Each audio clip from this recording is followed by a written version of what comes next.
something you can't fix. If you can't fix what's broken, you'll go insane. It's Jay and Adam. It's Preview.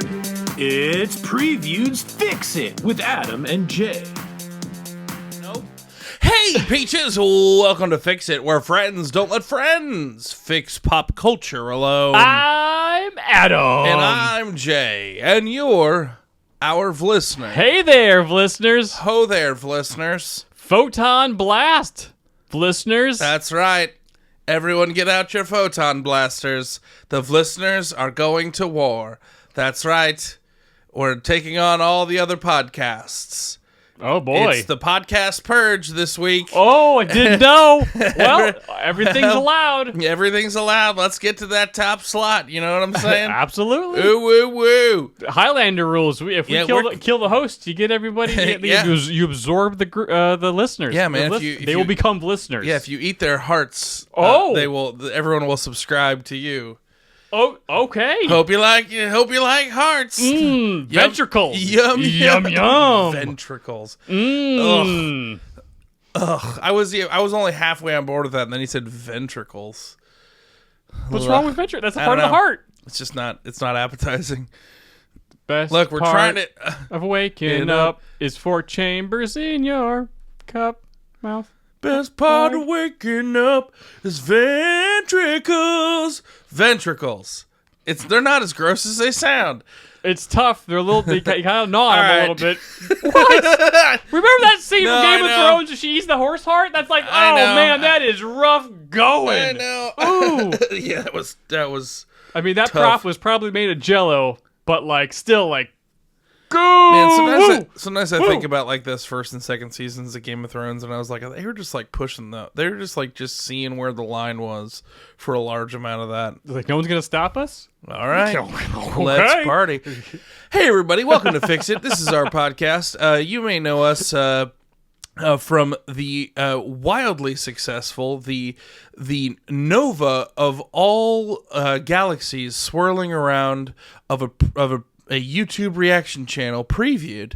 You may know us from there. You also may know us from that dude who sells you discount scratch-off tickets when he's feeling froggy. Yeah. This is our podcast, Fix It, where every week Adam and I take a piece of pop culture that maybe missed the mark. Maybe didn't quite get there. Maybe just didn't actually fully understand the character that they were writing in their script. And we fix it. And this week on Fix It, Adam and I are going to be fixing 2018. 2018. Yeah, it was 2018 right? Because Endgame came out in 19. Yeah. So this was 18. It was right in the middle. So to the 2018 Marvel Cinematic Universe movie, Captain Marvel. Hello, gentlemen. Producer Brian here, and I just wanted to remind you that Captain Marvel and Endgame both came out in 2019. In the US, Captain Marvel came out in March, and Endgame came out in April. Back to you, gentlemen. Well, because Secret Invasion comes out tomorrow. Yes. And as of as you are listening to this, Secret Invasion will arrive tomorrow. As us recording it, we are T-minus 3 days before Jay and Kimberly have a baby. Yep. Oh boy. So we're doing great. I'm doing awesome, man. I feel like I'm holding it together. You are holding it together. You're doing that thing where you're like, "Hey, bud, hey."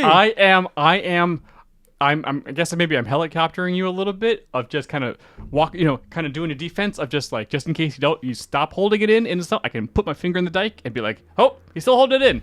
Oh, he's good. He's good. I'm fine. And I know you're good. I'm just on defense. Just if you need me, I'm ready to go. Gonna put a finger in if you need it. That's where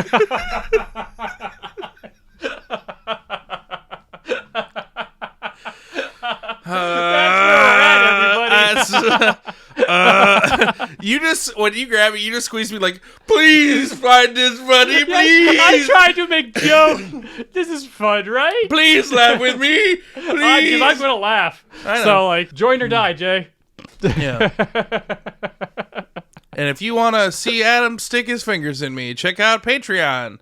Please don't leave Patreon while we're away for a little bit, or it's already over now by this recording. All right. Okay. Okay. All right. All right.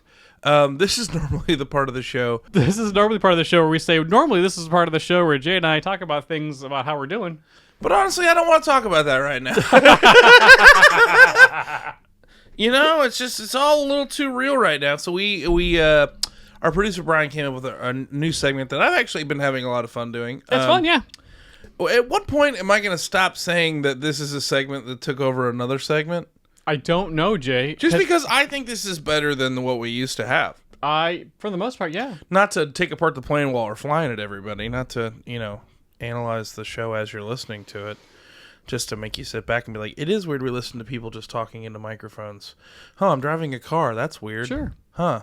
Well, I mean... I don't even know how this car works. But You don't? It's a large part of my life. Uh-oh. Do you know how, specifically how a car actually works? Combustion. Sure. Uh-huh. Torque. Yeah. Physics. Rotation. Rotation. Pistons. Centrifugal force. Cup holders. Cars. Electronics. Anyways. Chemistry? Our producer Brian put together 20 conversation topics, and we are going to... I have a fun little dice roller on my phone, and I'm going to roll a dice and see what our conversation topic is today. Because the name of this whole segment is called... Roll for Convo! Or Brian used what I just said as his intro line into him doing it. So. I'm so good at it, though. You may... Yeah, you're decent. Yeah. Can I get a ho yeah? Roll for Convo. Yeah. All right, I'm rolling. I got a lucky number 13. 13. That's not an omen. We're fine. Okay. 13. What TV show do you wish didn't get canceled early? Well, there's an obvious answer to this. Besides that first answer. I mean, do you know what the obvious answer is? Well, what's your obvious answer? I guess obvious answers are different for different people. What's your obvious answer? I think our obvious answer is the same. Okay, what is it? You say it, and I'll tell you if it's the same. Well, the answer it is Firefly. It's Firefly. Yes, it's Firefly. It's Firefly. It's 1,000% Firefly. The movie was great, and that was awesome. And I'm glad, we were lucky to get that. Mm-hmm. But yeah, it's Firefly.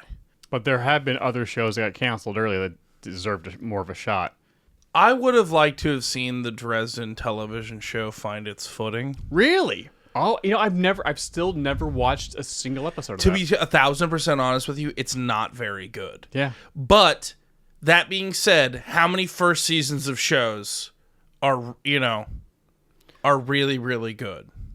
Well, If Dresden had gone on as long as Supernatural, sure. I think it could have found its own little fun little niche. Would it have been exactly like the books? No. Well, but it would have been a fun little side thing. Sure. I guess. I'm going to say it. I wish we had gotten more seasons of The West Wing. Really? I wish The West Wing was still on TV. Still? Yeah. It's an ensemble show. I know it didn't start as an ensemble show, but keep it going. So ER, we just kind of, or Grey's Anatomy, just kept cycling more doctors in. Yeah, let's get more. Okay, so who's working at the Santos White House?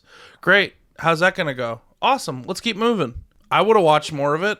You're saying like you wouldn't? Yeah, it fell off, man. The 7th season was just kind of okay, I don't even. All right. Yeah. This wasn't as good. I also would have, in another Sorkin, I wouldn't hate it if Newsroom came back. Really? And, covered some stuff during the Trump years. Oh. You know what I mean? Oh, I mean, that'd probably be pretty good TV at this point. Yeah. Yeah. TV. TV. Pretty good TV. I got a couple more Adam, answers. what are your other answers, Adam? Well, for television shows? I mean, I know Joss Whedon's problematic, but Dollhouse. Yeah. Dollhouse season 2. It's after the 5th episode of the first season. It's hey, here's 5 episodes of this general conceit. Hello? But then after that, it's so we've done this a bunch of times. Eliza Dushku, is imprinted with somebody else, another personality, does a thing, one and done, we're out. Okay, interesting concept, but is there anything else here? yes, there is. And it starts in episode 6, and all of a sudden you're like, it's like that moment. Did you ever watch Chuck? Yeah. It's what was it, like season at the end of season 1 or like season somewhere in the beginning of season 2 when like the scope kind of opens up to like what those glasses could actually do, and then like what's actually going on. Yeah, I think that was end of season 1. oh, this is so much big. Yeah. Okay, this kind of, but of course then Chuck starts cycling just another bad agency or whatever. But like Dollhouse got like, oh wow, and then it just it maybe needed like. They could have had like another season or so. Sure. But they just they couldn't find the audience. Yeah. My other obvious answer, but I understand how it got canceled. It's really a shame that we didn't get a couple more seasons of Freaks and Geeks. Oh. That show was like, man, when that show hit, there was some brilliant television happened on that show. Just some fun little say what you want about Judd Apatow, but I appreciate how Judd Apatow can make the mundane pretty interesting. Okay. This is 40 and stuff. They're not perfect movies by any stretch. They're a little long, but they do. But it is just about a couple trying to figuring out their nonsense. Yeah. And it's complete and it's wildly interesting to me. Whereas Freaks and Geeks is there's some moments on that show where it's just Freaks and Geeks just didn't the networks didn't give it a shot to find an audience. Yeah. And by the time it was starting to pick up speed, it was already gone. Bill getting home from school and making himself an after school snack and just eating too many snacks and watching TV and just laughing his brains off at cartoons. It's just it's such beautiful slice of life television. It's just so perfectly that's how what's his name got into D&D originally. The kid, the main character, who ended up going on to direct the D&D movie. I never watched it. Michael Thomas Daly? I can't remember his name. Producer Brian here to help out. His name is John Francis Daly, and he played Sam Weir on Freaks and Geeks and Sweets on Bones. He also helped to write Spider-Man Homecoming and the Horrible Bosses movies. Back to you, gentlemen. Yeah, he wrote and directed the D&D movie. Oh, wow. Yeah. The most recent one. Yeah. The good one. Did you watch Bones? No. Oh. No, that show didn't get canceled earlier. That show went forever. Yeah, that show, dude, do not even for a second try to disparage Bones on this show. We are Bones. I will watch anything with David Boreanaz in it. Yeah. All right? Because my next answer is Angel. Oh. Angel, Angel ended, season 5 ending was just if you're going to it was so interesting, it needed one more season. If it's okay, this is going to be the last season, okay, great. It needed to go into a season knowing it was going to be the last season so that they could actually finish it. But man, that was of all cliffhanger endings to end a show on. That was I don't know the show, but oh man, it's it's what we do. Get back to work. But they're in the middle of but I mean, granted, they had they finished it up in season 6 in the comics or whatever, and it was good. But man, I really wanted to see this in live action. For this me was nuts. Personally, this was nuts. I think if you've dedicated 5 years to a show, you owe it to the people that watch that show to finish it correctly. I feel if you put a half a decade into a show, sure. I don't I'm sorry if the ratings are down, but at a certain point, there's a due diligence thing. It's just at that point, it's just it's just numbers on a page. Numbers. It's just that's all it is, baby. It's just numbers on a page. You know. Here's here. I have another one for you. This is a do I very need to roll for it. Or? No, another show. This is a very deep cut. This is a show you probably never heard of. Pirates of Darkwater. That's also a show that should have gotten more. It should have. Anyways, what you're saying? Space Above and Beyond. I don't even know what that is. It was a Space Above and Beyond. It was on Fox, late 90s. Before Battlestar Galactica, and it was a show about a bunch of, you know what it was? It's Rogue Squadron, the show. Oh, cool. But obviously not in Star Wars, but it was a there are aliens out there, and we have these new pilots, a part of a squadron, who are dealing with an alien threat, and Earth's just kind of getting out into space, and we bump up against an alien threat, and it's like a fighter, it's a dogfighting show.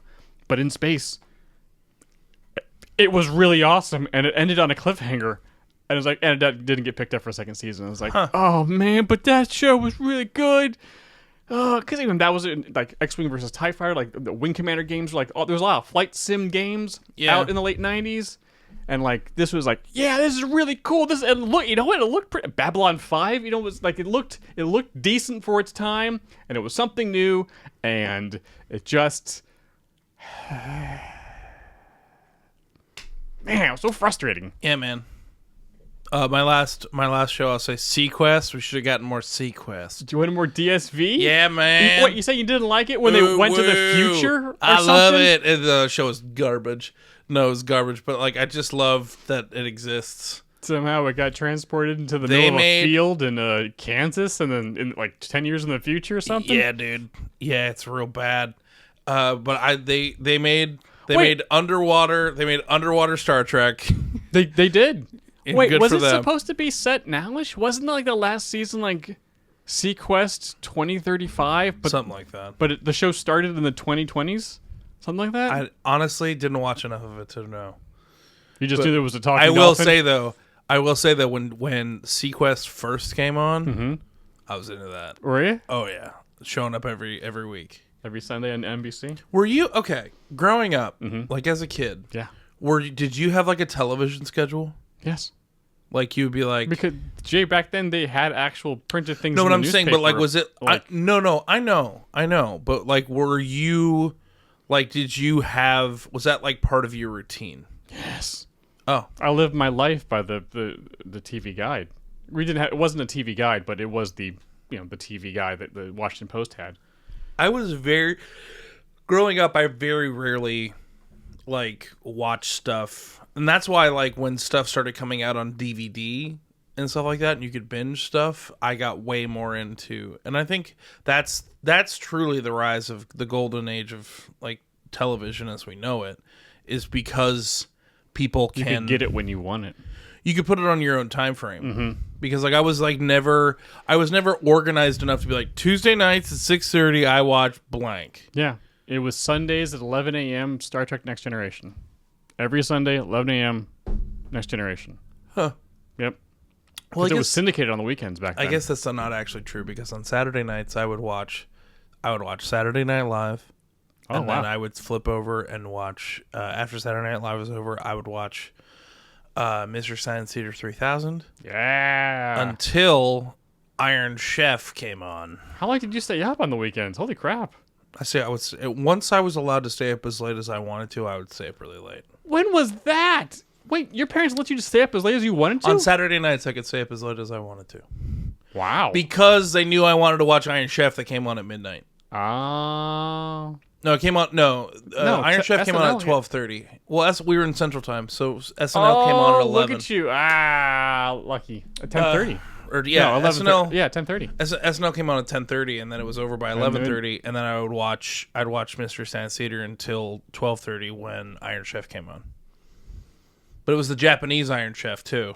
Oh, was it subbed or dubbed? I think it was dubbed. It was terrible, but it was dubbed very poorly. But it was fun. Sure. It was fun TV. Oh man, the original Japanese Iron Chef was so good, such a good show.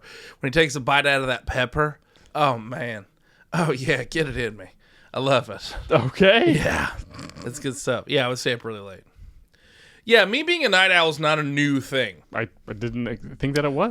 It's one thing I'm actually like kind of like, my sleep schedule has gone to absolute crap ever since just going full-time content, if I'm being 1,000% honest. Sure. Kimberly's like really worried about sleep schedule with a baby, which is a completely reasonable thing to be stressed about. I'm not that worried about it because I was like, cool, I got nights. I was like, I'll be fine. Hi, I'm Jay Schmidt, night nurse. That's why I made the decision to stop Tears of the Kingdom being content only, because I was like, I'm gonna need to do something, so I'll do that while I'm just like, well, it's 3:00 in the morning. I'm on duty. Just waiting for the baby to wake up. Here. Yeah. Yeah. Here. No. No. No. No. No. No. Whatever. Oh no! That's part of the fun, falling off stuff in that game. Building something that doesn't quite work, and you're like, oh, no. It's a blast, dude. That's like the sense of adventure you don't get, you know what I mean? Did I find out? Maybe. I think so. Probably. What?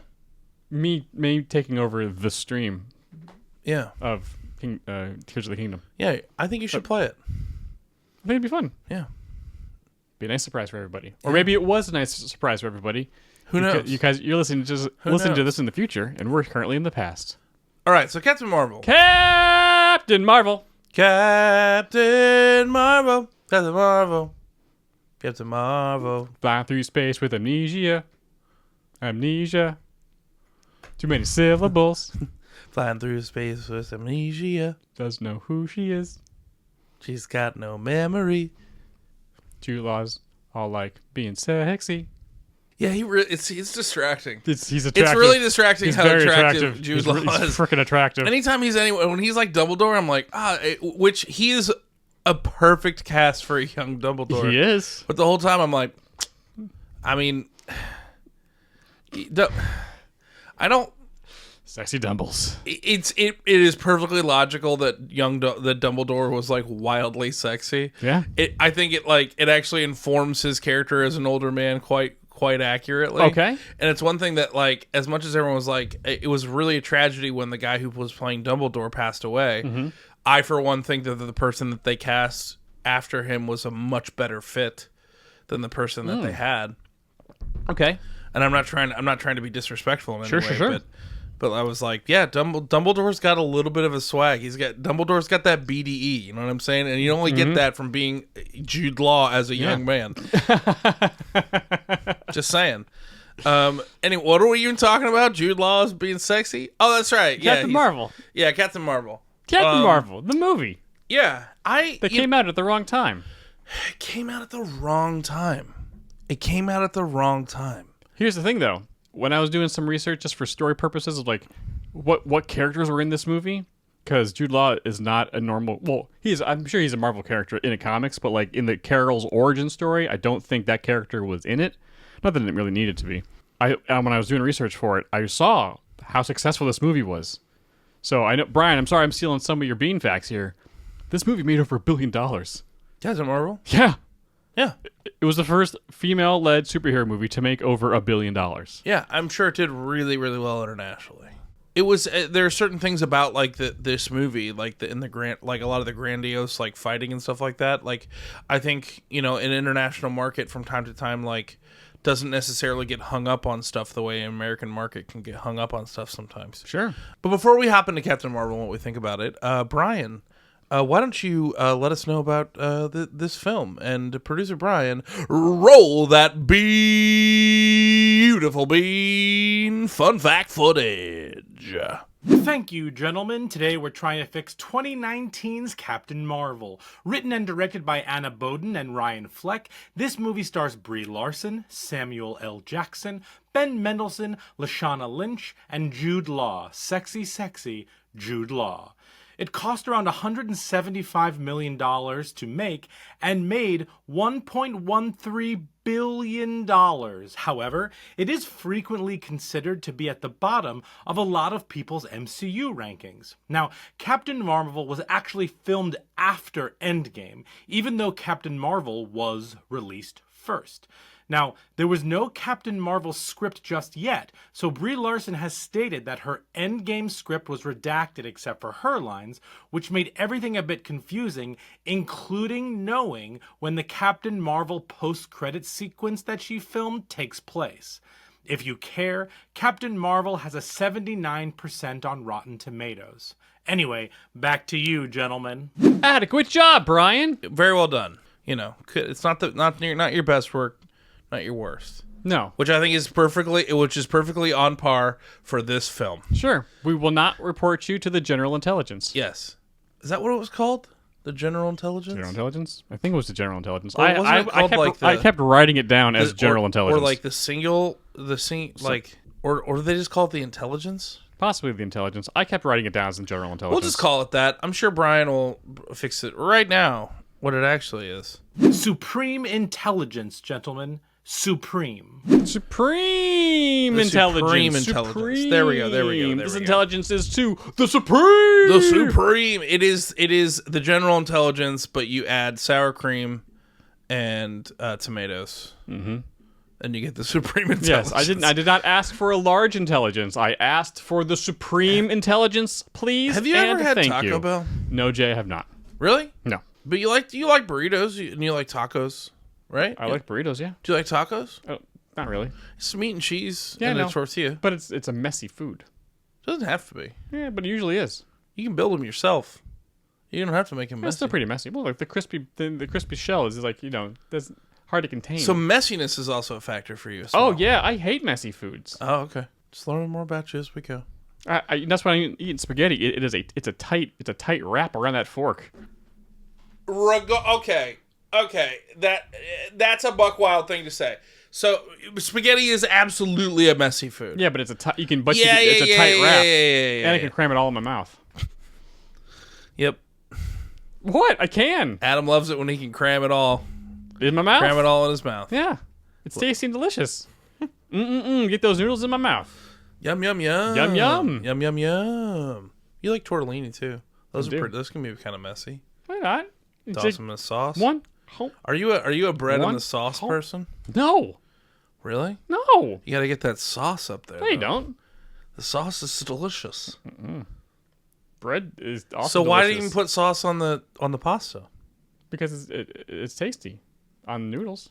Bread and noodles are not that dissimilar. Sure. It's just But I like bread, Jay. yeah, but you put the sauce in there. You've never tried I don't want. because it's too messy. It's You also never even tried. You never had a delicious tomato sauce and had like a beautiful piece of bread right there. Be like, ooh, woo, woo, I'm gonna sop you all up. Jay. I don't sop. Yeah, but the sauce, the sauce. The sauce is served as perfect on the noodles. Okay, there are certain things. Look, you know I love you and I accept you, but there are some things that I just feel like I need to draw the line on, and I feel like finishing up your sauce with the bread, I think it's just too I just think it's it's such an enjoyable experience that there's no way you don't like that. Jay loves sopping. No, you gotta get the You rest gotta of the sop it sauce up, in there, baby. man. I don't think I'm crazy here. Sometimes you make me feel crazy. I'm in no way trying to make you feel I crazy. know, but I just feel like that's a human. Who doesn't sop? That's a human. Do you like soup? Do you eat like soup? And sometimes you dip a bread in the soup and you get that. Why would you dip bread in soup? Because it's awesome. Are you? Bread doesn't really go well with chicken noodle soup. Or sorry, just noodle soup. You get the chicken broth like in the bread there. Come on now. Now, Emma, when it comes to soup, am I mostly talking about like tomato soups or like like a creamier soup? Sure. Yeah. So this leads me to the inevitable question: are you a bread bowl type of person? No. Okay. Would you even if you didn't have to No, eat the bread? I would never you wouldn't entertain even the eat thought. the soup. You No. wouldn't just eat the soup and leave the bread. No. A bread bowl is truly a wonderful thing. If you say so. Okay. You don't even sop up the sauce. All right. What were we even talking about? No sauce sopping here, Jay. You make me crazy. You make me absolutely crazy. Me and the the supreme intelligence have something in common. Keeping you restrained the whole time. All right, so Making you crazy. So Captain Making you Marvel- work for me. Yes. So yes. I watched this along with Discord. Yeah. So you rewatched it. Mm-hmm. I mean, unless you got motion sick again. I don't know if No, because Marvel knows how to shoot a movie. I'm just screwing with you. The camera's locked down on sticks. It's a nice steady shot. Nice little pan is, to yeah. follow the action, and it's fantastic. Yeah. Easy peasy, easy to follow. Had you seen this since you saw it in the theaters? No. Me neither. Yeah. Because I came out of this theater when I saw this in the theater, I was like, okay, that was okay. That was not the worst Marvel film, but like It just didn't. Something about it didn't hit right. Oh yeah. Now seeing it the second time, I was like, oh, this movie's a lot better than I remember. Yes. I think overall the structure of this film is actually pretty good. I think this storyline, if here's where this movie goes completely wrong, Sure. in my opinion. Okay. I just don't think they really had any idea of what they were trying to get across or do with Carol's character in any way. Her dialogue is all over the place. We do not get it shows us a lot of flashbacks and stuff, but at weird times. Like they structure the story's got good structure, but the development of this character, it really doesn't have any structure. Yes. Well, you know what? I think this is like the Black Widow issue that Black Widow has. That it came out after Endgame, and of course during the pandemic, so it's kind of a weird spot, and it also kind of made the movie a little weird. But like, because when we said like, oh, this movie wasn't. Black Widow should have come out when Captain Marvel came out.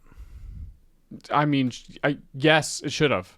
Black Widow should have come out way earlier. If we had Black Widow under our belt before Endgame, can you imagine how impactful that would have been? Oh, yeah. It was already really sad. Yeah. But like it would have been even more so. Well, and that was the problem for Captain Marvel. This movie should not have come out between the Infinity War and Endgame, because one of the teaser tags in Infinity War was Fury hitting the pager, and we get her symbol. Like, oh, okay, because they wanted to give us hope. Yeah. Sure. Okay, great. But like you put a lot of weight on a character that doesn't even exist yet. Yes. And the movie you presented to us did not do a very good job of setting up Carol to being a ray of hope to pull this out of the jaws of defeat. Yes. And it put Brie Larson in a bad spot, because like the movies, she's a good actress. She can have fun doing the stuff, and we've seen that in the other movies she's appeared in. Yeah. Also, she seems like she's having fun in the Marvels, but like this movie, the choices they made to put it out when they did, and have it be like this character already developed but has amnesia forced upon her by the bad guys, but we don't know they're the bad guys because in comics they're actually not totally the bad guys. Like, can you imagine if this was the first movie post Ultron? It would have landed a lot better, I think. To tease my fix slightly, I think this movie should have been after the original Avengers. It should have been Phase 2. Oh, This should have been a Phase 2 movie that came out before Guardians. Oh, because think about it, Ronan is in Guardians. He's the bad guy in Guardians. Yeah, he's Jude Law's. I'm calling in Ronan. Like, no. I'm gonna be honest with you. It's not. I don't think Ronan as like another big bad works unless he's already developed in Guardians 1. Okay. Because that's the only part of it where I was like, oh, there's another Deus Ex. They've got. I also do not believe that Carol didn't just murder Ronan in this movie. Yeah, she doesn't float to the thing and then blew stop. up a whole ship right next to him, and it was like, "Hi, I'm the big bad guy. I tried to blow up Earth," and she's just like, she gave him the Superman pose. Stunning, she's just stunning on him, like, get out of here. And I'm like, why is she not is she not murdering this guy? Like, she's about to go kill Jude Law. Like, she doesn't care, really. So what's the point? What's the problem here? Okay, so I get you though. There's some meta structure problems to presenting the story when they did, for where it actually takes place in the timeline. Presenting it between these two movies, this is like, because like, if you remember, post Infinity War, the fandom was not in a good place. Yeah, everyone was real upset, and everyone was all over the place. Real upset. Yeah, and so we had two movies between Infinity War and Endgame. One of them being Captain Marvel, the other one being Ant-Man. Ant-Man 2 was like, okay, this is a fun little diversion, and then, hey, remember, this took place before Infinity War, and those three characters are gone Scott's trapped. Like, oh, I forgot about it for a minute, I'm sad again. But it also, I would say Ant-Man 2, like, at least the ending of it, like, actually had some serious ramifications into the next movie. Oh, well, yeah, because Scott was the one that Yes. actually saved everybody. So, like, that one coming out in the middle, like, and it was also a nice palate cleanser. yes. It was just a hoot. yes. It was like the clowns coming out after the really serious monologue and doing a little, doing a little back and forth, which is great. But Carol's movie did not set her up to be like, oh, Carol's gonna roll in and like things, because there was a teaser at the mid-credit teaser for in this movie of like back to Avengers Compound, and like we saw Fury's pager, it just stopped, and then camera whips over and she's like, "Where's Fury?" Like, oh, great, cool, Carol's there. Oh, cool. But we never got the scene of Carol showing up and being No. like, "Hi, I'm Carol Danvers. I'm an Air Force pilot. I've been gone for 20 years, but I've been in space, but I'm human. Yeah. Hi, I'm here to I help." don't age. I maybe absorbed a good amount of the Tesseract's energy, and I survived. Yeah, so she here took we that are. straight to the dome, Ooh, and yum, she yum. was fine. Put it in a bowl, eat it up. No, Jay, she sopped it up. But for those who haven't seen Captain Marvel, I Oh, right, we should do the plot drop. think, yeah, I think we're right in the sweet spot. I for think it. we are. Adam, why don't you do everyone's favorite segment for those who maybe have not seen Captain Marvel and do that plot drop.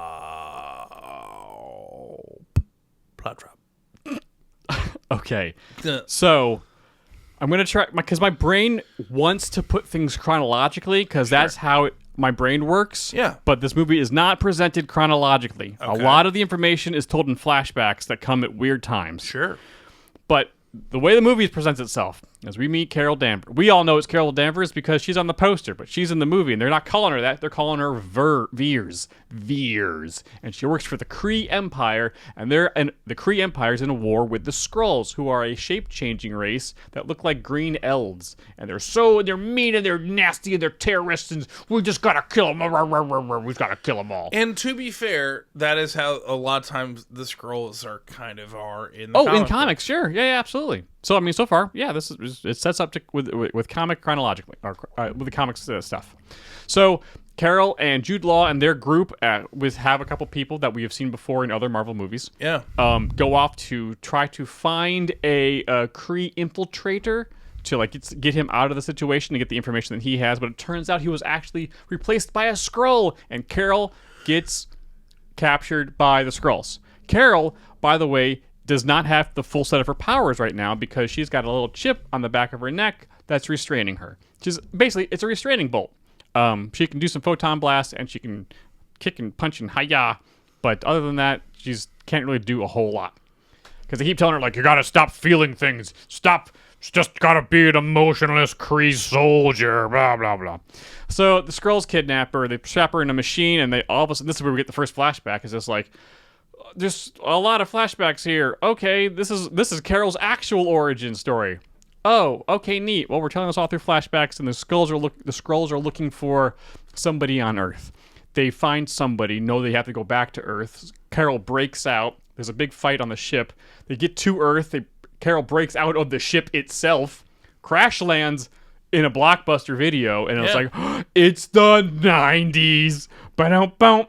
Here's the thing, though. Carol was kidnapped from Earth in the late 80s, and now it's 95. Yeah. But the whole movie is basically like, hey, remember the 90s? Yeah. The 90s were crazy. Here's Stan Lee. He's reading the script for Mallrats. Remember the 90s? You seen Mallrats? Yeah, Great flick. it is. Yeah. So Carol chases down Skrulls, and then Coulson shows up with Fury with both eyes, and they are chasing down Carol. And then they start talking about stuff, and then the Skrull infiltration of the planet gets revealed, and then it turns out there's a Skrull in charge of S.H.I.E.L.D., so now Fury and Carol are kind of on the run on their own. They meet up with Carol's old wing woman best friend, and her daughter, who's Monica, who will eventually show up in WandaVision and become Photon. And they find out that it is another reveal, in a shocking twist that no one saw coming. The Skrulls in this movie are actually the good guys. Because Bum, bum, bum. they're just trying to find a planet to get away from the Kree Empire because they don't want to fight. Please stop killing us. We just would like to go. Yeah, which is, if you were a comic book person, is kind of a flip on what space normally looks like. because it's usually the other way around. Mm-hmm. So that's that was fun. That was a fun twist. Yeah. That's a fun twist. It was presented a little slightly weird, but I was like, okay, cool.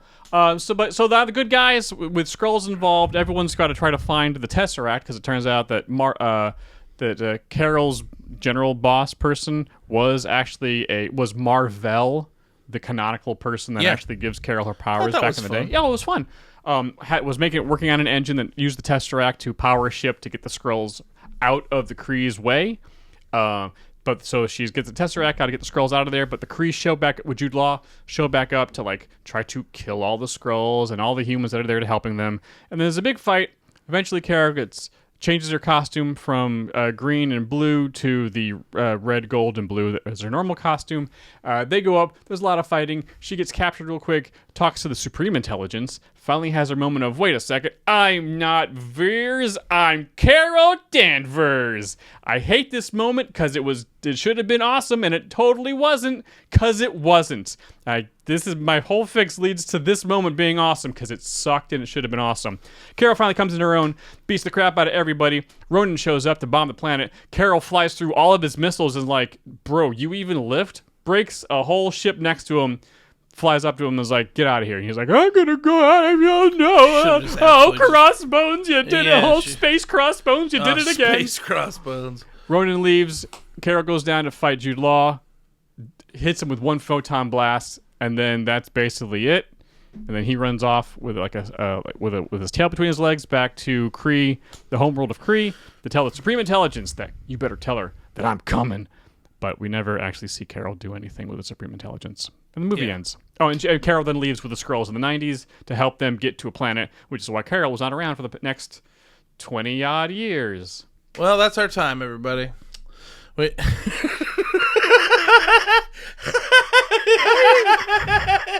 It's supposed to be concise. That was pretty concise.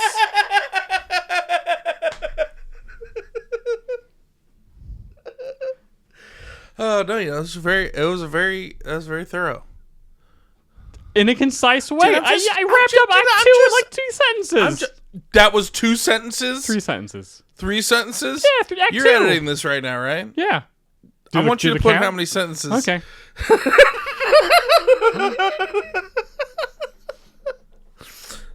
Dude, I'm just clowning on you. Come on. Put your finger in me. You said you'd do it. I did. Oh no! Gross. This movie just doesn't have. It just is. It's missing that secret spice. It's missing that like. It just doesn't have that kick. They had ideas that they thought were going to be cool for this movie, and they didn't gel. No, because at this point we are deep into Phase 3. This movie's coming out between some of the biggest events in cinema history. And like we've done origin stories now 15 odd times. This is another origin story.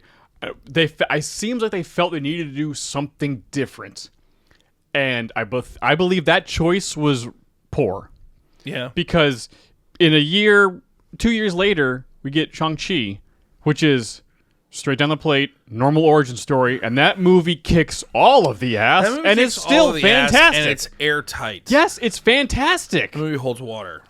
And they just like, we gotta do something different for Carol. We gotta change the formula up a little bit. So they have this established Carol. They start Carol's story like deep into her like Act 2. So like when it's a character I actually would have rather seen the origin. Yes. Yeah. But like, we get that information, but like all told in flashbacks, all told in stuff. But like the flashbacks are not. They're utilized. not impactful, and they don't. I stand by what I said earlier. We don't know. We don't really meet Carol in this movie.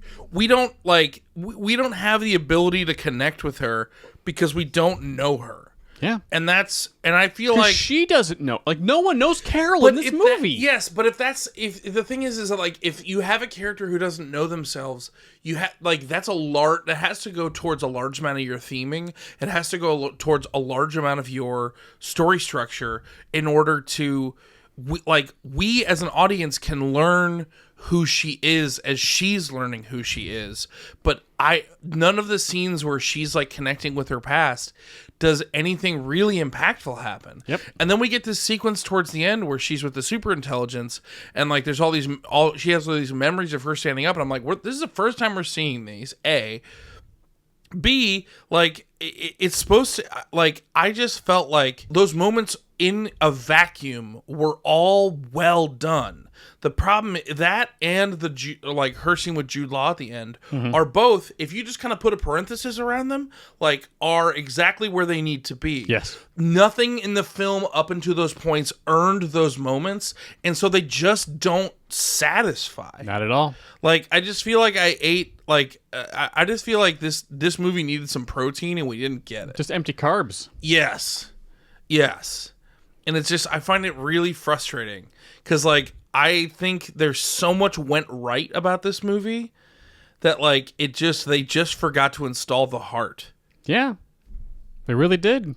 Well, here's the other big problem about the movie. The movie takes place in the 90s. Yeah. Hey, Jay, do you remember the 90s? I do. I grew up in the 90s. Cool, so did I. Here's the thing, though. Carol didn't. She was gone for all of the 90s. Yeah. But this movie was acting as if she has been there, and so the music choices that they were using in no way resonated with the character. Well, I think we also... Also, the music choices were not great. I think the music choices were fine. It was when they chose to make them diegetic or not was when it got screwed up. Yes. They tried to pull a James Gunn Guardian stuff, and it when didn't work. When they did, like, the Nirvana pull, when it was like, oh, no, Nirvana's, like, actually on the radio over there, I was like, oh, no. She wouldn't... I mean, granted, like... She wouldn't know. Nevermind was relative... I mean, like...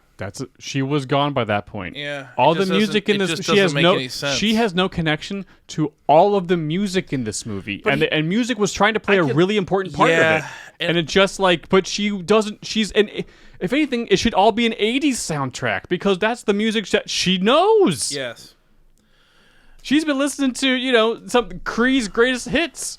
And those guys do not seem like good artists. I'm just saying. Some of the non-diegetic choices I'm fine with because, like, that's what would have been playing in the 90s. But it's like when they observe the music being played, and she's like, yeah, I love this band. I'm like, do you? You never heard of them? You never heard of them? Like, come on. Like, you've been in space. You've been listening to Max Rebo, who transcends all of time and existence. And he's in every reality. Yep. Yeah. That's what happens when morphin finds the morphin grid. Max Rebo. That and the Dave Matthews Band, right, Lashy? Damn right. It's morphin time. 17-minute jam. Morphin time. Morphin time.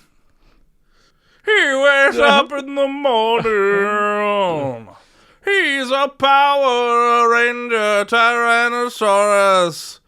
His best friend's Triceratops. And Kim Bleach is a pterodactyl. Yeah, I wonder what Dave Matthews would look like as a Power Ranger. What color Power Ranger do you think Dave Matthews would be? Smoke.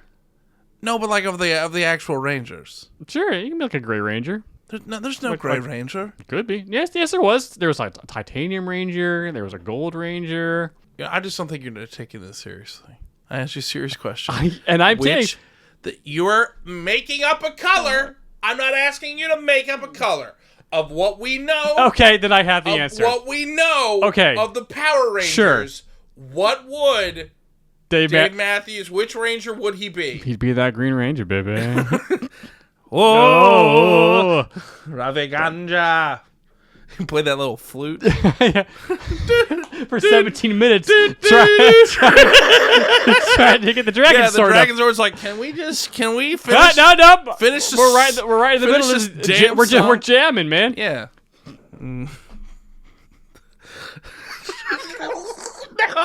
Every time I see the Green Ranger, I'm like, hey everybody, it's me, Dave Matthews. You guys want to go get some frozen yogurt? What are we talking about again? I think it's time we. I think it's time we fixed Captain Marvel. We made it. Okay, wait, two quick things before we do. Yeah. Because I just looked at my notes. What do you think about Goose being the one that took out Fury's eye? That's fine. Okay. Everyone. That's all everyone wants to talk about, and I'm like, who cares? I'm like, Okay.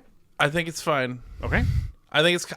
I for one, give it in the MCU, the MCU that we have been given. Nick Fury was going to have a stupid reason for losing his eye. Okay. That's just how it works in the MCU. Sure. If it was the comic, I would maybe think it's a little stupid. But from okay. what we get in the MCU, sometimes you have to embrace the silly a little bit to like really fully embrace the MCU. Sometimes. All right. You didn't like that? I thought it was kind of dumb.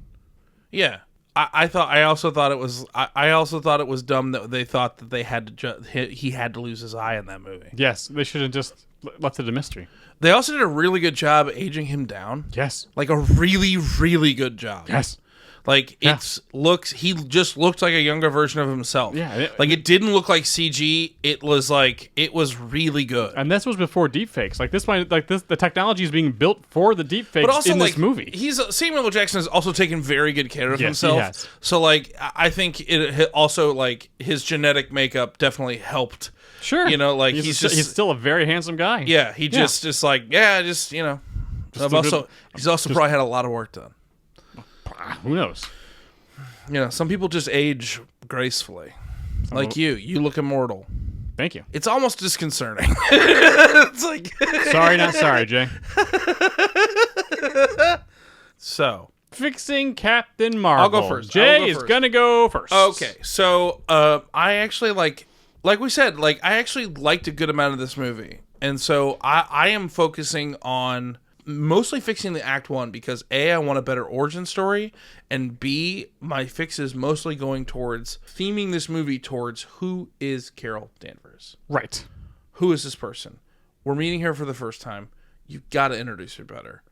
Especially if she's going to be a major player going forward. If she's our powerhouse, we need her. We need to understand her. Yeah. So my movie starts very similarly with our version of Veers on the Kree planet Hala.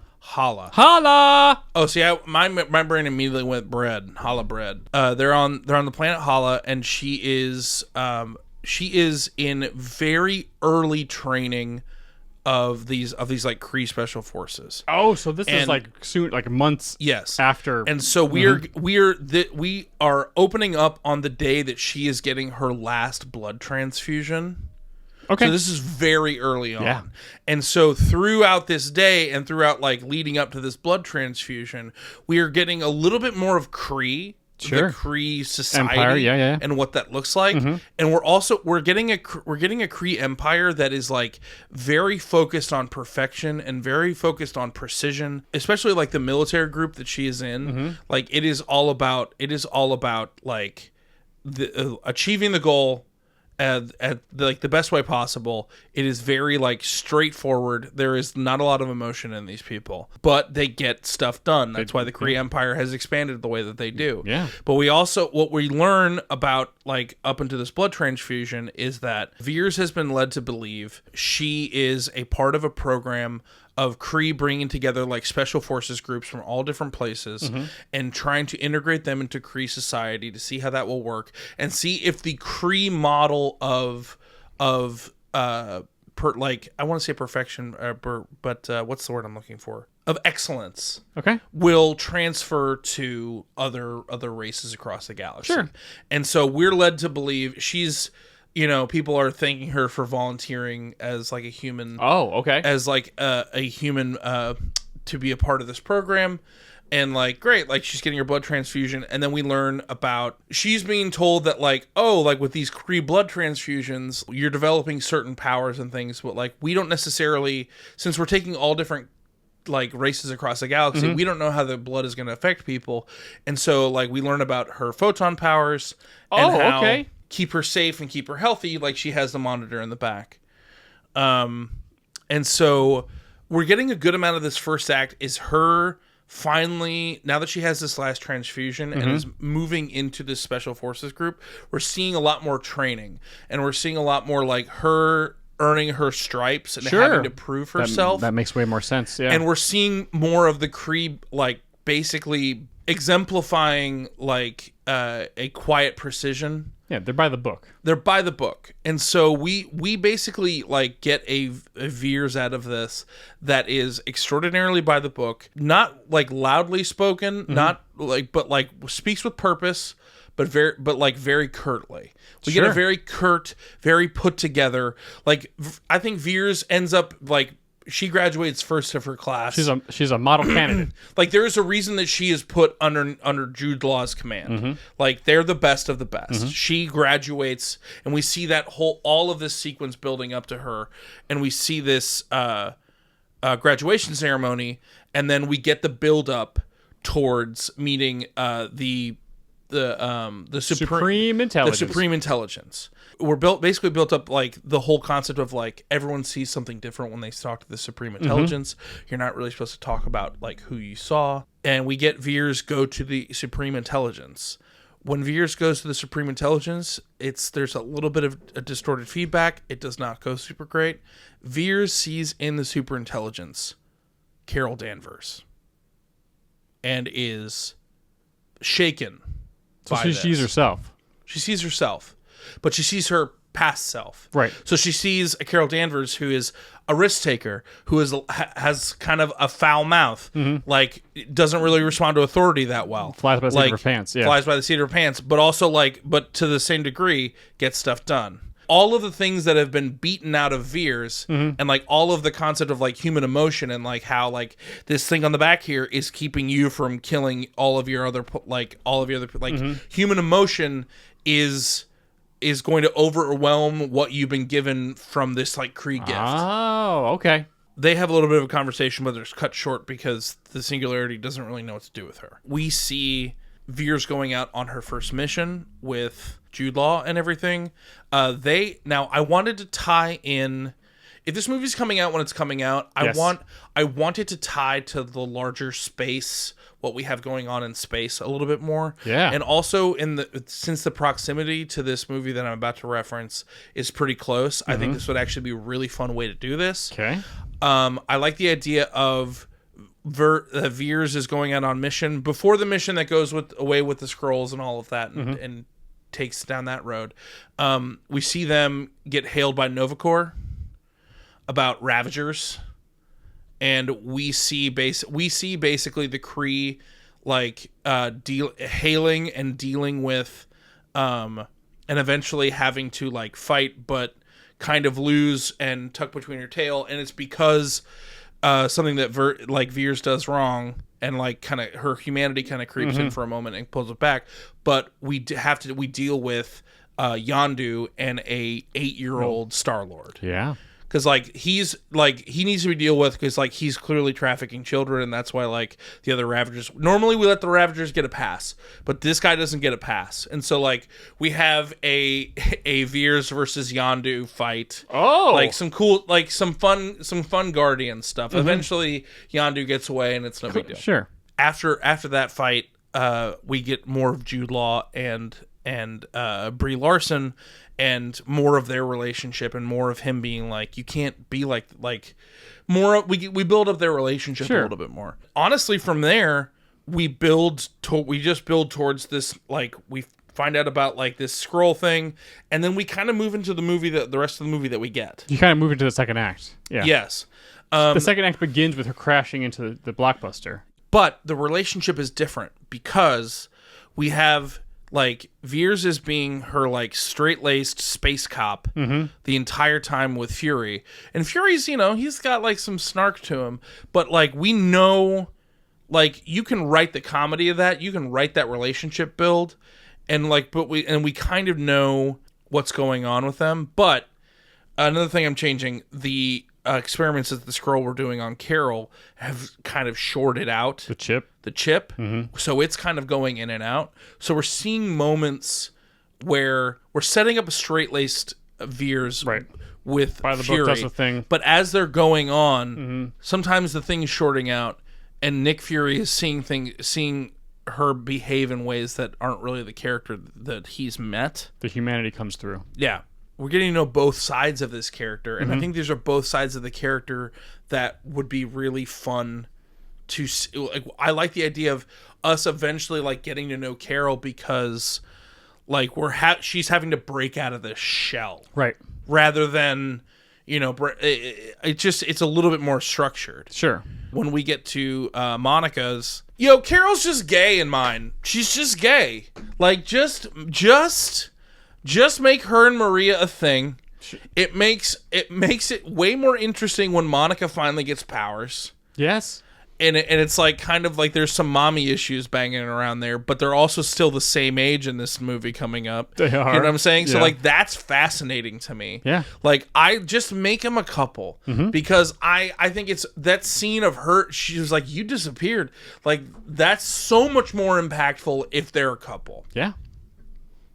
It's just better. But also I think Maria could also help us know more about Carol Danvers and who this is. Because we could see more flashbacks with them as a couple. Yes. And it would make more sense. Yes. Because then we could just go into those scenes of actually not just like not her panning around a room and But seeing it herself, also but like, plays to like a. But also they've been gay in the military, so there's also the aspect of having to hide and your it's true the self. 80s because She's- it wasn't cool yet. There's an aspect of like Yes. Carol, you have hidden who you are before. Oh yeah. Like I don't know what you're like, what this is or what you're doing, and so we can get that aspect of once she gets put into the Supreme Intelligence. Yeah. It's Carol who convinces Veers to like. She convinces herself Right. to embrace what she was like. She teaches herself what actually happened and what actually like, because I like the idea like we can keep it the same as it is. Like I think Marvel as a science like that perfectly works. Sure. That's fine. Yeah. But at the end of the day, it's not the Kree blood in her. Mm-hmm. The Kree enhanced her definitely, but it is her humanity and her control over her emotional life is what gives her the ability to truly embrace the gift that she was given. So this with the Supreme Intelligence kind of being antagonistic in her Carol form, it's Veers' ability to see her past self in there and embrace the Supreme Intelligence as her old self. Well, that's why the Supreme Intelligence kind of freaked out when she first went, Right. Because like there's clearly something going on that like she is able to like influence the Supreme Intelligence, and so like manifesting her other self. But I think once we get out of this movie and we get Captain Marvel going forward, Right. I like the idea that there's kind of this dichotomy inside of her. That's kind of like I don't think Veers completely goes away. Oh, I okay. think we get pure Carol Danvers when she's Nova. Does that make any sense? When she goes or Nebula? What's it called? Binary. Binary. There we go. Like I like the idea that like when she has fully embraced her powers, that's when we really see Carol. Oh. And so like we get a little bit more straight laced when she's dealing with the Avengers and stuff, but she's slowly trying to break out of that shell a little bit. And so that also gives us a little bit more of a power limiter on her to some degree that's almost self-inflicted. Oh. Because she was like, I think I can fully embrace these powers, but also like she's got this like stuff banging around. Like I also don't want to hurt anybody. Yeah, that's kind of like my overall fix. I think because I think like the second and third act like kind of are fine. Sure. Yeah. I mean, there are a lot of those. They're kind of mostly the same. In my Subverting movie, the too. expectations of Skrull, like the Skrull and Kree are actually kind of fun. I just want to know more about the Kree Carol. Empire. Yes. Like Yeah. that's like I want to get her origin story to some degree, and I feel like you can do it in a wonky timeline if you earn it. Yeah, but it's really got to be scripted and really paced out properly. Yeah. And the final product of the movie that we saw was not all that paced out properly when it came to, or even just because the flashbacks were all just kind of passive. Yeah, There's no real dialogue in them. Carol doesn't talk in them really. yeah. It's just she sees things from her past, like she crashed and then she got brushed back at a pitch. There's no talking. There's no. But also, they're not like, if she scenes. goes into the Supreme Just Intelligence images. and sees Carol as opposed to seeing Marvel, like them playing Nirvana during that, and she's like, this new grunge stuff. They don't follow any of the rules. I kind of like, we missed all of this. I kind of love this stuff. It's pretty good. Like That would that make makes more more sense. That makes a lot more sense. And then like we get this like we have. It may not be like it's not a perfect Carol Danvers from like a comic book or whatever, but Sure. like, but I think it's unique enough in the MCU, and it's something we can wrap our heads around. Mm-hmm. And it's actually a choice, rather than just having Brie Larson show up and put on a suit. Not her fault. It's not her fault. Really, not her fault at all. Nope. She's done well ever since. Yeah. And I can't wait to see the Marvels and hopefully like She did a decent job in the new Fast and the Furious as well. She did. But again, not her fault. Not her fault. She was having fun. That's all she That little blue suit she was wearing was great. Looked great. Why was she there? Nobody knows. I'm going to be honest with you. I really think it's because they couldn't get Kurt Russell on the schedule. I really think that's it. Maybe just wanted somebody a little younger who could run around and do stuff.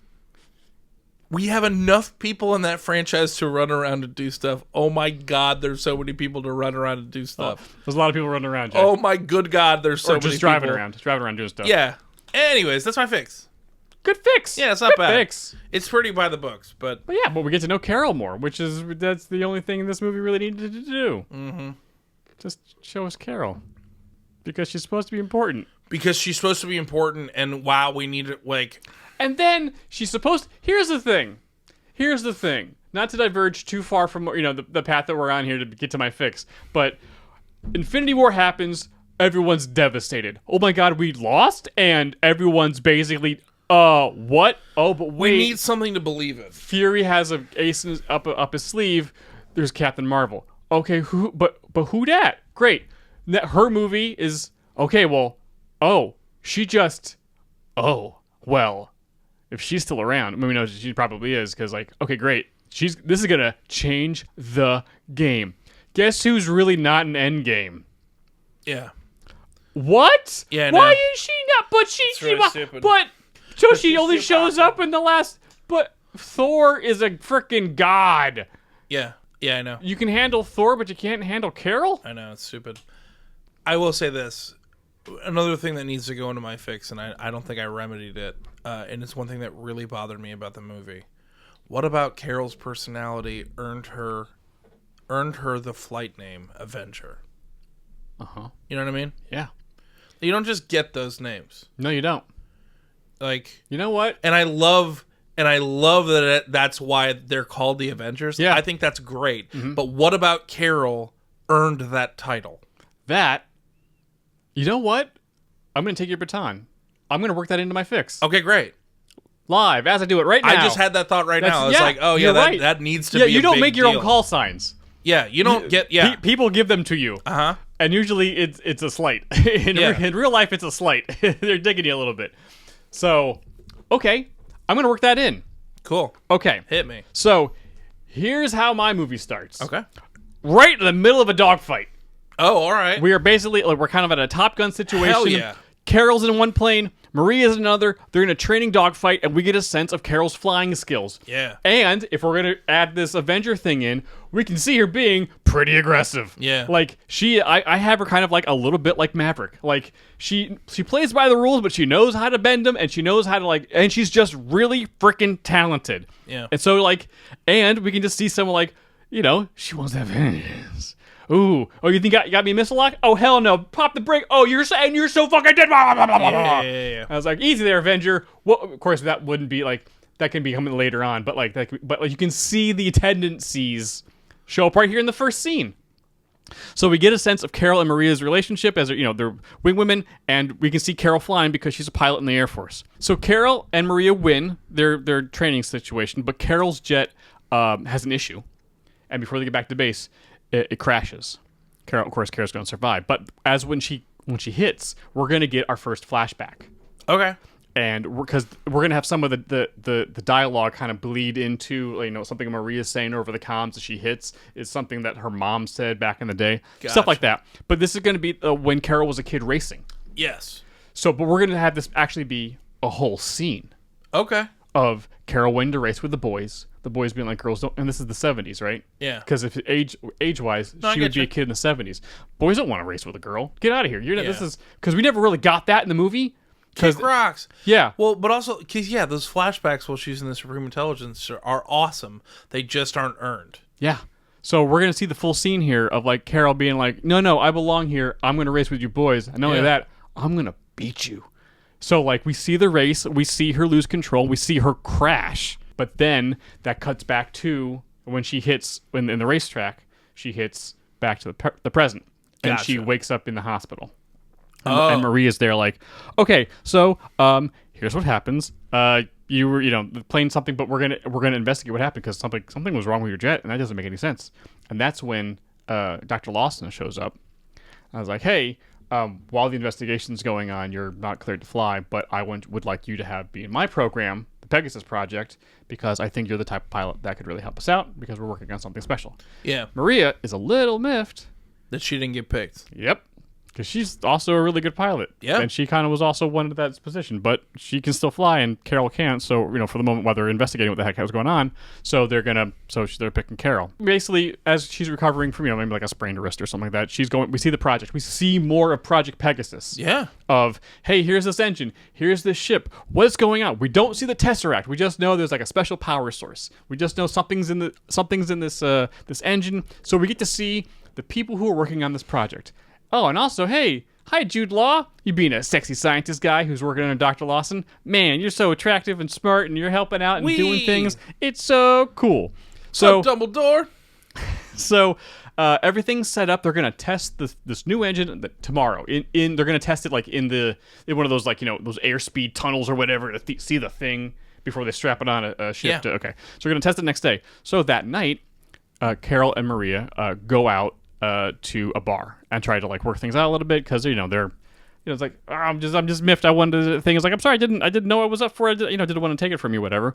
But while they're at the bar, we're gonna see now this scene of Carol and Maria at a bar, and Carol works really hard. Both of them, they work hard. They're very good at what they do, but they also party hard as well.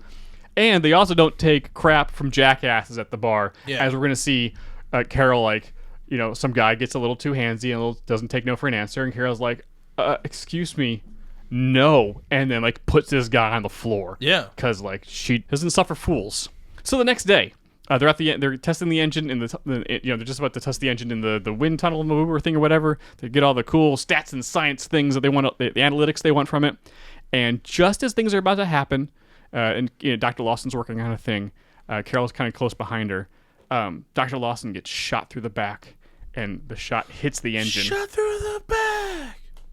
And Carol turns to see who it was, and because it was that wasn't a gunshot, it was kind of an energy blast. Carol spins to look, and she sees Jude Law wrestling with somebody who all of a sudden changes shape into a green elf type thing with the gun. And I was like, whoa! And just as Carol's about to get shot, the engine behind her blows.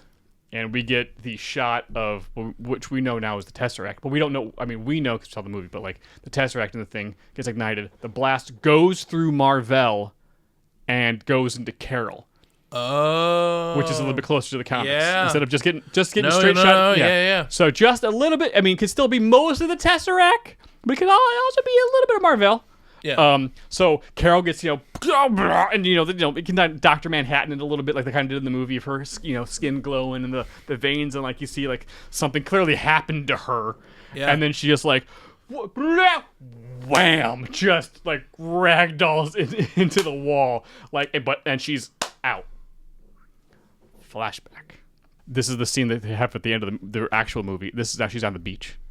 As a kid. This is that little beach scene where which I'm assuming was in the movie, but they cut because it seemed like she probably was building a sandcastle at some point. It was barely in it. Yeah, she was really in the trailer though. Yeah. She's just on the beach laying down, then stands up. It felt like they shot those sequences for the trailer, honestly. And it could possibly have been they felt like they were a little, because they really leaned into it in the trailer. They were a little ham-fisted in the movie though, but it was a good trailer. It was a very good trailer. But we're gonna see the scene now. Carol building a castle. She likes building things. She likes to because kind of like the engine thing. She likes to be a part of stuff. Yeah. And then a couple bullies show up. They mess up her thing and they knock her down. And we see Carol hit the sand really hard. Back to the present. So you guys kind of see where I'm going with this. So, but it's it's Jude Law being she gets knocked down, but she's gonna get up again. Maybe. Never gonna get me down. So Jude Law's over here, but Carol, we gotta wake up, we gotta get out of here, we gotta get out. And so he's the Skrulls have invaded, and she is wait, excuse me, what? So they're trying to get out of the building, but things are kind of going wrong. Things are exploding like that. And then she sees another scientist like come at her being like, oh, I've been wounded. Oh no. And I can't hold my form. man. How did you have to shoot me so deep, man? So he turns into a Skrull right in front of Carol, and she kind of freaks and all of a sudden just whoop and knocks Jude Law and this Skrull away from her. And she's like, oh my god, I just killed them. What the hell did I just... Why'd you bubble me so deep, man? So Carol thinking that she's killed both of them, runs for her life. Okay. She's a military person. She knows what she's doing. She's good under pressure, so she finds her way out. She gets to Maria's house. Oh. She finds a way to, we Cutting right to it. Yeah, no, I like it. She runs away. We just kind of treacle. we just see her like leave a door and then cut to Maria's house sometime a little bit later. So we get to Maria's house and we see a younger Monica. Carol doesn't know who else to trust at this moment, so she's like, I don't know what's going on with me, and you're my best friend, so like, something's up. I don't know. Monica is like, you have powers? What? Can you show them to me? And so the next morning, we're gonna have a little training montage. Oh boy. With Carol trying to figure out what the heck's going on. Of course, scared that she would hurt Maria and Monica. But Monica, she's a kid. She's into this. Oh, so yeah. Monica's the one being like, okay, so what can you do? Yeah, Yeah, Uncle Carol and can do Carol's- what? Yeah. Aunt Carol. Yeah. Uncle Carol, which is so like they're like trying things, and she's like, okay, trying to figure out how to do the blasts, and that's not working. And then she's like trying to jump. I was like, okay, and I did a thing, and like so she's trying to. We get a little bit of a training montage, Yeah. and everyone loves Because a it's training an Adam montage. fix, and there's always a training montage. It's also a Marvel movie, and there's Yeah. a training montage. No one's ever mad. I'm not saying I'm upset about it. So Carol's kind of learned some stuff. She's got a rudimentary understanding of what's going on. She kind of got a little bit of the pew pews with her hand. It's not as easy as you think it would be, but like it doesn't always work. But it seems, but like she's like blowing up hay bales, or like she can like, whoa, okay, that was way powerful. Yeah. Monica, back up. I don't want to hurt anyone. 1000%. But towards the end of the training montage, that is when Fury and Coulson show up with S.H.I.E.L.D. Okay. So S.H.I.E.L.D. shows up, and Carol tries to explain what happened to Fury and Coulson. But of course, there are main character, they're characters that we know, so they're a little bit more sympathetic. But the director, who's also there, is not sympathetic at all, and he orders Carol to be arrested and taken to a S.H.I.E.L.D. base. Ugh. So Carol goes to a S.H.I.E.L.D. base with Fury and Coulson and this director guy. It's the same people from the actual movie. So at this point, a lot of the same story beats of the second act happen here. Okay. They go to the S.H.I.E.L.D. base. There's that Skrull body there. The director is not initially outed as a Skrull. I don't know why they didn't need to show that part of the scene. Like he just goes up to the body. He's like, oh, don't worry, brother, you'll be avenged. Like, why would you? There was no need to show that yet because yeah, it could have. Yeah, right. Could Yeah. Why would he do that? There was no need for that reveal yet. Most of Act 2 basically happens the same for this next little That's bit. my least favorite line read in all of Marvel. Which When what's his name whispers into that, because he doesn't whisper, he just like leans up into the ear. in the elevator. Hail Hydra. When what's Gary Shandling. Gary Shandling. Yeah, that Because he doesn't whisper it at all. He literally just goes, Hail Hydra. And it's like, everyone heard you, bro. Everyone heard you. Like, come on. You can't whisper? Honestly, don't. Now that I'm looking at you, I don't want you to. Don't get close to my ear. Yeah. I'm good, thank you. Yeah. Hey now. So a lot of the same stuff happens at the S.H.I.E.L.D. base that happens in the normal movie, but we don't out the director as a Skrull. But she does say like, hey, Jude Law told me that who I think I might have accidentally killed. Told me that the Skrulls were invading. So like, okay, so now S.H.I.E.L.D. is hip to some type of shape-shifting alien may have invaded the Earth and can Hip to be scrolls. So they're like, okay, great. But then this director, does the same. There's a little thing of like, okay, well, I think Coulson and Fury are probably Skrulls because they start learning about stuff and like, oh, okay, and then they got to go. Yeah. And the director's like, get them. And they're like, they're probably the bad guys because they kind of like maybe sniffed that the director might have been a bad guy. Uh-huh. So, Fury, Coulson is staying in the movie. We got Coulson in the movie. We're keeping Coulson in the movie. Yeah. And Carol all go to Dr. Lawson's house. Sure. To get more information about what's going on. This is where we meet Goose. Goose is now along for the ride. The Flurkin is now there for the rest of the movie. Okay. Also, Jude Law shows up. Not dead. Oh my god, what's going on? Why are you here? More information. I'm actually Kree. Lore dump. Here's the Skrulls have invaded. I'm actually going to call my people. They're going to help with this situation. I see. Beep, boop, boop, boop. Hey, Ronan. What's up, Boo? What are you doing? Yeah. The Skrulls are on Earth. We're going to need your help. No problem. I'm on my work. Yeah. I'm so angry. If anyone saw their hollow conversation, they'd be like, that guy's evil, right? Like, he's the evilest. That guy's got some problems, some issues he's What is trying that to deal with. hammer even for? It's too big for most things, but not big enough to, like, really, Do anything? I guess. Yeah. So S.H.I.E.L.D. eventually shows up and with the director, and they attack the group. Carol, who's still getting used to her powers, like, she almost flies for a hot second, Okay. but then she gets knocked out of the air with an energy blast. She gets knocked down with an electric blast. And then we have another flashback. Oh. This time with her at the Air Force Academy doing the ropes course, Okay. which was again in that little montage at the end of the movie. But this time, again, a whole scene of the ropes course before she falls. And, like, what, yeah, why that's important. Why it was important. She wakes up with Fury and Coulson over her at a different location. She's like, wait, what happened? Because the director of S.H.I.E.L.D. is right there. And then like, wait, what? And that's when the reveal happens of, actually, I'm a Skrull. And Gotcha. here's what's really going on. They just called the Kree we're trying to... They're trying wipe to... out this whole planet. Yes, they're trying to exterminate us. And Dr. Lawson was just trying to help us to get away from them. They're helping with the project. Jude Law, because then we see a little flashback of the actual scene again. Yeah. And you can see it's Jude Law was the one with the gun, and the Skrull was trying to stop him from shooting her. Yes. So now we have the twist from the actual movie, and then like, okay, so here's what's really going on. Okay, so there's a ship full of Skrulls that's cloaked, but it's on the planet. It's not in orbit. It's on the planet. We got to get the engine back from the thing. There was this cool. There's like an alien thing that was in the. And Fury goes, the Tesseract? That's top secret. And it's like, is that what you guys are calling it? Yes, it fits the description of what was in the thing. We were using that as a power source for the engine to get us on the ship, to get us the heck out of here and away from the Kree. Okay, great. Well, it's just us now. So the normal crew from the normal movie goes to help, but with Coulson this time. Okay. Goes to try to go to the cloak ship to get the Kree off the planet before Ronan and the Kree show up. Yeah. A lot of the same stuff happens here. They meet the other Skrulls. Everything's great, but then the bad guys show up. Ronan shows up in orbit, and like everyone gets knocked out, and it's like, oh no, they're gonna kill everybody.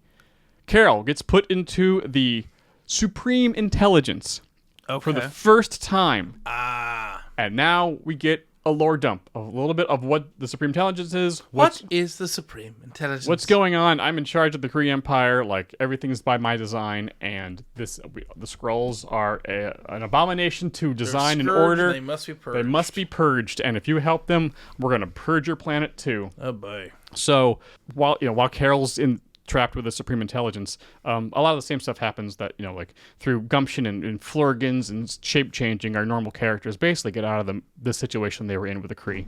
Yeah. And I'm just going to go along with their B plot here a little bit. So they get back to a ship to, they find a fighter craft. The ship has a couple fighter craft. So like, hey Maria, can you fly this? And maybe we have Talos help her. Yeah, because why do their shuttles have guns? So why do their shuttles have guns? So they are gonna fly the ship to orbit to get out of here, but we need help because Ronan's ship in orbit is there. Maria, can you fly this ship to help us achieve orbit? So she's like, sure. So now we're gonna get an opportunity to see Maria dogfight in an alien ship. Fun. With Talos as her like wingman helping out with like because I know this all stuff is like here translate everything for you. Blah, blah, blah, blah. It's like great. But flying is flying. I just got it. Boop boop boop. Yeah. The same basis premise. Doesn't matter where you are in the universe. It's the same basis premise. So she's flying. She's doing cool stuff. She helps us get the ship to orbit. Meanwhile, Carol is in like a Kree ship with the Supreme Intelligence. This is the important part. Everything in this movie's been leading to this. Basically, the Supreme Intelligence is trying to cut Carol down because the Supreme Intelligence can realize, like, oh, could be an asset for us. Because you should be working for us. I'm gonna nag you until you decide to be my girlfriend. I mean, kind of, yeah. So the Supreme Intelligence is negging Carol and is just like beating her down mentally because they're in their mental health space. But like, she's like showing her own history. Like, what do you even do? Like, why are you even doing this? Why are you even standing? Why are you just standing up? Why are you even fighting for these people? Because these people don't even want you. Like, there's no reason for you to fight for them. And they could be fighting. Of course, there should be actual like fighting going on. Like, it's also a good enough point. Yeah, and there could also be a beam struggle. There was no beam struggle in this movie. She shot a beam at Carol, but there was no beam struggle. And I think a beam struggle is a better metaphor for, losing the will to fight instead of just getting hit by a beam. So there's a little bit of a beam struggle. Carol will eventually lose, and again, she gets knocked down. This is when Carol finally gets it. She's on the ground. Supreme Intelligence is over her, and it's like, just negging her and saying, like, you always just get knocked down. Why do you even do this? There's no reason. You should stop fighting. There's no reason to do this anymore. We cut to Carol. You finally see Carol, like, it flashes in her eyes, like, no, I know who Carol Danvers is. I know what's going on now. Okay. I finally get the sense of what's going on. We cut to outside, in IRL, right? She's strapped down to the Supreme Intelligence, whatever. At this point, the music starts to just softly play in the background, because of like the hero theme. Not a 90s theme song. We actually have a really cool hero theme for Captain Marvel. That starts a lot of horns. She needs her really own. Cool. She needs she needs a cool theme song. It starts softly playing in the background, but we're not looking at Carol. The camera is on all the Kree around her, and we see like lights start playing off their face because they know something's up. This is all going to be reaction shots for a little bit. Okay. Back in VR, Carol has a small monologue, but we see like, I know who I am, and we see the flashbacks that we've established throughout the whole movie, right? And at this point, we're gonna see it's gonna be like one continuous shot, but like through time, of her, crashed with the racers at the beach. Maybe we can even like throw in the baseball thing, even though because you can't get a general sense. But like, sure, you see her standing up, right? But it's all like it's not increments. It's all increments as of one fluid motion of all the iterations of Carol. What does Carol Danvers do? Yeah, Carol Danvers gets knocked down a lot. This world isn't really built for her, but she stands up. Yes. And the final moment of that little montage is present day VR Carol in the Supreme Intelligence standing up. And while this is cutting on, the music's rising, of course. The guys, the Kree around them in real life, we're again, just reaction shots. No Carol. The light's playing off their face, but we see their eye line go from down to up. And they're getting really worried. Again, we do not see Carol. It's just them. And then Carol beam struggles and just wipes the floor with the Supreme Intelligence. Oh, shit. Okay. And that's when she busts out and we see the wider shot of Carol go full binary, hovering above everybody. That's when the crescendo, and then the music crescendos. Boom! And they get bodied. Am I the only one that actually hated that she was wearing the little mohawk hat during the binary stuff? It was a look she had in the comics for a little while. No, I'm not saying it wasn't. But for me, it was like, I want to see her hair everywhere. I mean, yeah. That's you want to see a little superstar. You want to see it like, yeah, it'd be really cool. Carol kicks all the ass. She breaks through of all the people. She beats the Kree stuff. Jude Law's like, I'm out here. Yeah. This is when we have like we can kick in some 90s music now if we want to of her beating down everybody. But then she leaves the ship, and that is when Ronan shows up. Huh. And Ronan and Carol fight because Ronan didn't really fight in Guardians. Yeah. So Ronan and Carol are gonna fight. Okay. And it's pretty good. Yeah, I bet. Because it's like decently even. Yeah. So Carol's like kind of has the edge, and she's about to win and kill Ronan, but she gets over comms or something like that. Like, we're in orbit, Carol. We need help. There's too many of them. And so We gotta go. Carol just smirks because she can feel it now. Yeah. And just boom, flies. And we see the pure and utter joy on Carol's face as she just rockets to orbit because she loves to fly. Yeah. And now she's flying. Yeah, it was her muscle memory. And so now we see Carol and Maria dogfight in space like they did at the beginning of the movie, but this time in an alien ship, and Carol's just doing her own thing, flying herself, taking out all these Kree fighters, and Ronan's like licking his wounds. It's like, rah, I don't want to get out of here. This sucks. Rah, rah. And so he and Jude Law get in the ship, and like they fly off, and before they get back to their ship, as Carol takes out another one of Ronan's ships, she says, the only reason I'm letting you leave is because you need to tell the Supreme Intelligence that I'm coming for her. Yeah. And it's the only reason why you're living. I'll see you soon. And then heads back to Earth. Yeah. Rounds everybody up. Hey, group hug. That was awesome. That's so Yeah, cool. Well, we're all Carol, kissing. yeah. I got a Flurgan now. Great. Basically, the rest of the movie kind of plays out the same. We can even have like. Are we at the end? Yeah, we're at the end. Oh, it plays okay. out the same now. Okay. She leaves with the Skrulls. Maria is not happy. It's like you're leaving. Why would you? After all this happened, like they need help, and the Kree are out there. Yeah. I'll be back real soon. I mean, I can fly in space, Maria. I'll be back. How long is it going to take him to get to a planet? Set him up and come back. I just had the power that Tesseract. It was straight to the dome. fueling my cell regeneration. Yeah. So Fury and Coulson get the idea for the Avengers Initiative. Yep. And but here's the thing: Carol does not give Fury a pager because this movie comes out before Guardians. Yeah. So, no pager in this movie. There's no mid-credit scene either. I had to come up with one. But Captain Marvel 2 takes place after Ultron, and that is Carol going to the Kree homeworld and wrecking shop against the Kree itself. Well, okay. That would be Captain Marvel 2. Hell yeah. At that point, she can come back and be like, oh, I'm sorry. It's been a lot longer than... Yeah. Yeah. I've So, been like, very this selfish.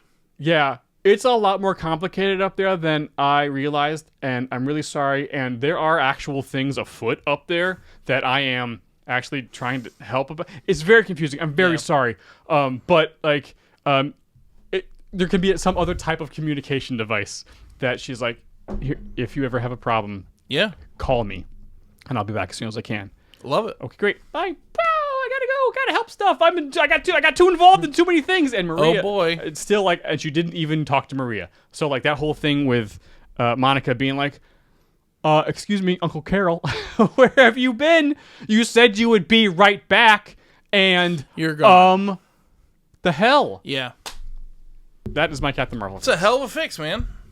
That's great. I really wanted Carol's moment to be awesome. Yes. It should have been one of the greatest things we've seen in a while. Yeah. And it just wasn't. It just wasn't. The Jude Law stuff worked, but again, just didn't. The progress of the film just did not earn it. But that's great, man. Good job. Thanks, dude. I think we did it. We did do it. I think we fixed it. Look Yeah. at that.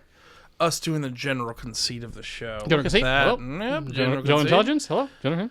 Thank you guys so much for listening this week. We love making this show, and we're so glad you love listening to it. If you wouldn't mind, if you're listening to this on anywhere you find your podcatchers, if you wouldn't mind, just leaving us a quick review, a little 5 stars. I read them; they make me happy. So if you want to give me something to do while I'm taking care of our baby, just leave some A couple of comments. words would be great. All right, a coward. Doesn't have to be a whole paragraph. All right, yeah, maybe a whole paragraph. Okay. Get froggy. I don't care. Also, hey, if you're watching this on YouTube, you know what to do. Like, subscribe, hit that bell, do that YouTube that you do so well. Yeah, you know how to be a good steward to the content you like. But that's it for us today. And as we end every single one of these episodes, heartbreak feels good in a place like this. It's the photon blast that you didn't see coming. Ugh. Boom. What can you do? Boom. You can do that. Or you could just... You didn't have to ruin it. The jukebox. Okay. Yeah. You could You know just... how expensive jukebox are? You could just shown me. Like, You could've you didn't have to destroy anything. Could have gone out back and just shot at cans. Like, it's like thousands of dollars of property. You could just like damage. made your hand glow. That would have been cool. That's cool too. Yeah. Rub, rub, rub, rub, rub. Like, neat. Maybe a little finger. Pew. Pew pew. And what are you gonna do with that finger? If you need it, it's going in you. We'll see you guys next week. Bye.